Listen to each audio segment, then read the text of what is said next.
본문은 고린도후서 4장 7절입니다. 우리가 이 보배를 질그릇에 가졌으니 이는 심히 큰 능력은 하나님께 있고 우리에게 있지 아니함을 알게 하려 함이라. 함께 나눌 주제는 질그릇에 담긴 보배입니다. 우리 성경은 모두 몇 권입니까? 66권이죠. 구약이 39권이고 신약이 27권입니다. 신약의 27권 중에서 13권을 우리 사도 바울이 기록을 했죠.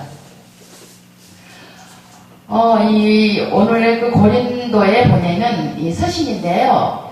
고린도는 이탈리아와, 현재 진영의 이탈리아와 터키 사이에 있는 곳입니다. 그래서 이곳은 이제 항구 도시였기 때문에 많은 인파들이 모여들고, 그러다 보니까 신전이 12개 있었던 좀 많은 타락의 도시입니다. 여기에 2차 선교 여행 때 고린도에 교회를 세워놓고 3차 여행 때 다시 한번 가기를 원했지만은 가지 못하고 마게도냐에서 이렇게 고린도 교회에 말씀을, 이 편지를 이렇게 보냈습니다.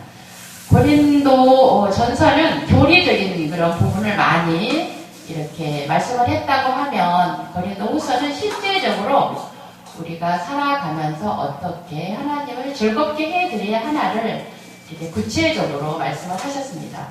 그래서 거기에는 사도직의 중요함과 복음전도의 자세, 또한 우리를 그리스도의 편지와 그리스도의 향기라고 이렇게 말씀하셨죠. 정말 바울의 뜨거운 문학적 통찰력과 역설적 기법으로 이렇게 기록해 놓으셨습니다. 오늘 본문 질그릇에 담긴 보배입니다. 질그릇은 어떻습니까? 흙으로 빚어서 이게 깨어지려면 아무 소용이 없습니다. 그런데 이 약한 그릇 안에 정확히는 보배를 담아 놓으셨습니다. 그럼 이 보배는 누구일까요? 네, 예수 그리스도, 즉 하나님의 모든 게 담겨 있습니다. 그릇은 빈 것으로 왔다가 가는 게 아니고 반드시 그 안에 내용물을 채워서 필요에 따라 쓰여지도록 되어 있습니다. 이처럼 우리의 몸도 그 자체로는 빈 그릇에 불과하지만 우리를 흙으로 빚어서 우리의 코에 하나님의 생기를 불어넣음으로 말미암아 우리가 생명이 되어 하나님의 도구로 쓰여지고 있습니다.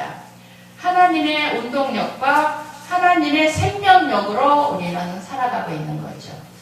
빈 그릇은 우리를 하나님의 것으로 채워서 우리의 인생을 만들어가는 것입니다. 디모데후서 2장 20절에 보니까 큰 집에는 금그릇과 은그릇, 나무그릇과 질그릇이 있는데 귀하게 쓰이는 것도 있고 천하게 쓰이는 것도 있다고 말씀하십니다.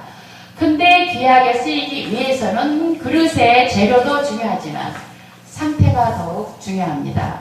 즉 깨끗하게 되어야 주인이 귀하게 쓰신다는 것입니다. 회개한 그릇이 되어야 하겠죠. 그러나 우리는 너무 우둔하여서 잘 깨닫지를 못합니다. 놀랍게도 주님께서는 우리의 이런 상황을 너무 잘 아시고 야고보서 1장 15절에 약속을 해 놓으셨습니다. 누구든지 지혜가 부족하거든 모든 사람에게 후해 주시고 꾸짖지 아니하시는 하나님께 구하라. 그리하면 주신다고 말씀하고 계십니다. 지혜가 무엇입니까? 지혜는 우리가 가르쳐서 되는 게 아니죠. 우리가 가지고 있는, 우리가 이미 습득한 이 지식이 연하고 상황에 맞춰서 가장 그 상황을 아름답게 이루어 나가는, 선한 걸로 이루어 나가게 하는 것이 지혜이죠. 근데 놀랍게도 지식의 근본은 여호와를 경외함에 있다는 것입니다. 즉 모든 지혜, 모든 지식의 근본은 하나님께로서 나온다는 것이죠. 그럼 우리는 우리의 그릇을 무엇으로 채워가십니까? 저는 지금 율소동부 교육 목사로 사역을 하고 있습니다.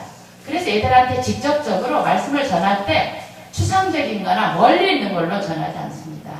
항상 가까이서 얘들 손에서 또 눈으로 직접 경험해야 되기 때문에 저는 이 그릇에 대해서 말씀을 나누면서 풍선 얘기를 합니다.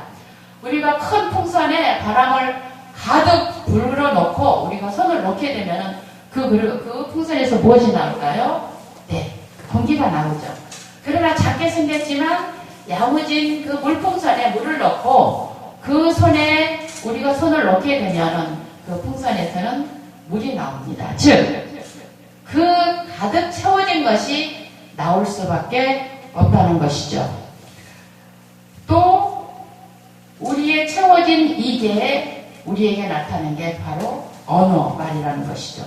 누가복음 6장 45절에 보니까 선한 사람은 마음에 쌓은 선에서 선을 내고 악한 자는 그 쌓은 악에서 악을 낸다고 말씀하고 계십니다. 자, 이스라엘의 혼탁한 시절에 하나님께서는 사무엘을 세우셔서 저 위쪽 달에서부터 브엘세바까지 하나님의 말씀이 선포되는 게 하나도 땅에 떨어지지 않고 다 이루어 가셨다는 말씀이 있습니다. 지금 우리를 이 땅에 세우셔서 하나님의 귀한 말씀으로 먼저 이렇게 세워주시고 또 살게 하시면서 그 통로 메신저로 우리를 삼아 주셨습니다. 지금 우리는 있는 이 그릇에 살아서 활력 있는 하나님의 말씀과 기도로 채워서 살아가야 하겠습니다.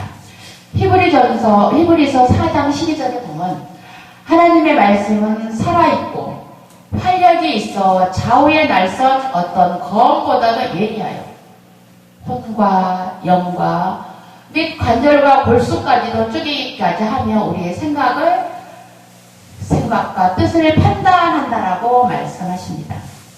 우리를 법에 담기 위해 모든 걸 세상의 것을 멀리하고 포기하게 하시고 이 자리까지 오게 하신 하나님, 살아계신 하나님을 찬양합니다. 할렐루야, 아멘이죠. 혹시 눈에 보이는 하나님의 일을 하느라고 혹시 우리는 눈에 보이지 않는 하나님을 멀리하고 계시지는 않습니까? 십자가에서 자기의 모든 것, 왕이 왜 인간으로 오셔야 했을까요? 왕이 누려야 할 그 특권과 그 모든 걸 뒤로 하시고 가장 천한 인간의 모습으로 오셔서 그것도 십자가에서 달려 돌아가기까지 한 이 사랑을 우리에게 베풀어 주셨는데도 불구하고 우리는 눈에 보이는 것으로 인하여 혹시 너무 분주하지는 않습니까? 저는 아이들에게도 그런 얘기를 합니다. 혹시 하나님이 심심해하지 않으실까? 목사님 처음 들어보시죠? 어떻게 전지전능하신 하나님이 심심해하실까? 하나님께서는 우리를 직접 마주보고 함께 얘기를 나누고 마음을 나누시기를 너무 원하고 계시잖아요. 근데 우리는 너무 밖의 일들이 너무 바빠서 우리는 막상 먼저 만나고 먼저 대화를 나누고 먼저 주고받아야 할 하나님과의 관계를 많이 가지 못하는 게 특히 저희들이 아닐까 저는 그렇게 생각해 봅니다. 그러나 하나님의 속성을 알기 위해서는 우리에게 보여주신 날마다 언제든지 찾을 수 있는 이 말씀을 우리에게 주셨고 또 모든 자연에 이미 하나님의 계심을 나타내주고 계십니다. 겨울이 그렇게 추웠고 지금 거의 또 봄이 거의 다 되어버렸잖아요.